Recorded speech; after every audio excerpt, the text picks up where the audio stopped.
Lugmok na lugmok ka na ba? Ramdam mo na ba yung sakit at hirap na naramdaman ni Papa nung iniwan mo siya? Melanie, I'm really sorry.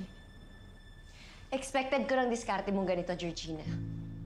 Nagsusorry ka dahil gusto mong Minahal mo ba talaga ang kuya ni Chris?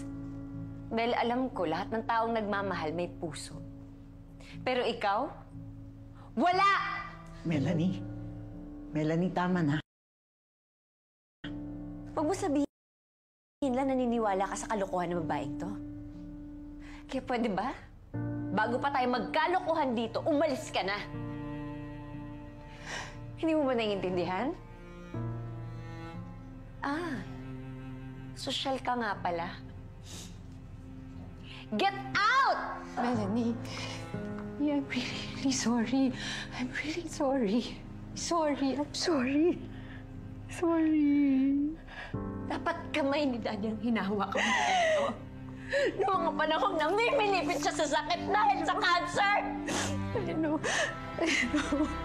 Kaya huwag yung mong hawakan ng mga kamay ko. Huwag ngayon!